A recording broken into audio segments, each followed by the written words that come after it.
प्रधानमंत्री श्री नरेंद्र मोदी जी के अनवरत गुड गवर्नेंस के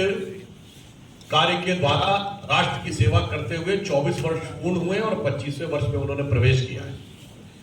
आज ही के दिन 7 अक्टूबर को 2001 में वो गुजरात के मुख्यमंत्री बने थे। संभवतः भारत के इतिहास में यह इकलौता मौका है जब किसी नेता को जनता ने इतना आशीर्वाद दिया हो कि लगातार 3 बार राज्य का मुख्यमंत्री और उसी निरंतरता में लगातार 3 बार केंद्र में प्रधानमंत्री। और उससे भी प्रमुख बात यह है कि एक तरफ उन्होंने गुजरात में कायाकल्प किया जिसे मॉडल के रूप में राष्ट्रीय नहीं अंतर्राष्ट्रीय स्तर पर माना गया, और आज देश का वो कायाकल्प किया है 11 वर्षों में कि आज हम चौथी बड़ी अर्थव्यवस्था, चौथे बड़े स्टॉक एक्सचेंज, तीसरे बड़े ऑटोमोबाइल मैन्युफैक्चरर, दूसरे बड़े मोबाइल हैंडसेट के मैन्युफैक्चरर और डिजिटल ट्रांजैक्शन में नंबर 1 के देश बनकर उभरे हैं। और आर्थिक असमानता में हम विश्व की बड़ी अर्थव्यवस्थाओं में सबसे बेहतर स्थिति में हैं और विश्व की बड़ी अर्थव्यवस्थाओं में फास्टेस्ट ग्रोइंग देश बनकर उभरे हैं। तो निश्चित रूप से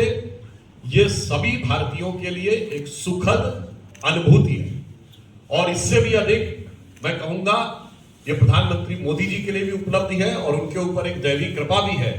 कि इन 24 वर्षों में एक दिन के लिए भी उन्होंने अवकाश नहीं लिया है। मुझे लगता है देश की जनता के सामने एक आदर्श ऐसा है कि अहर्निश सेवा करते हुए 25वें वर्ष में प्रवेश करना बगैर एक भी दिन का अवकाश लिए। भले ही कुछ दूसरे नेता होंगे जो हर कुछ महीने के बाद विदेश अवकाश पे जाते हैं, वो अलग हैं, मगर हमारे मोदी जी का ध्येय वाक्य है कि तन समर्पित, मन समर्पित और यह जीवन समर्पित,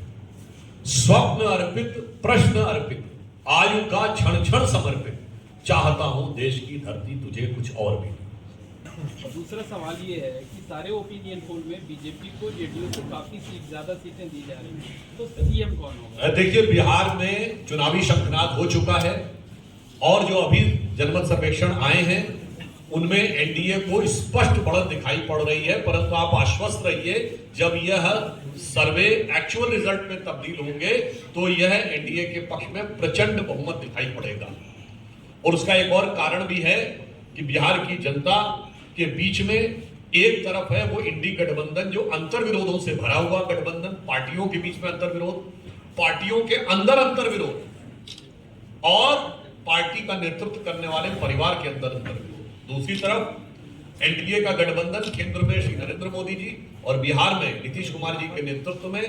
बहुत सहजता सुगम्यता के साथ चलता हुआ गठबंधन, जिसने बिहार को एक बहुत जटिल परिस्थिति से निकालकर यहां तक लाए। तो हमें पूर्ण विश्वास है कि निर्णायक देश भाजपा एनडीए के पक्ष में है। सीएम कौन होगा? हमारा तो सीएम है,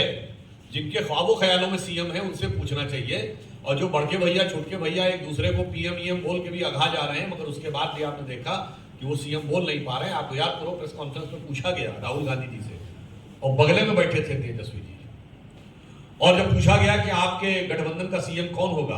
आप जरा दृश्य को याद करिए, क्या हसरत भरी निगाहों से वो देख रहे थे राहुल गांधी की तरफ, मगर राहुल गांधी जी का जवाब सुनने के बाद वो नाकाम हसरतों का जनाजा जो उनकी आंखों से दिखाई पड़ा, उसके बाद आपको समझ जाना चाहिए कि किस गठबंधन की अंदरूनी स्थिति क्या है। बीजेपी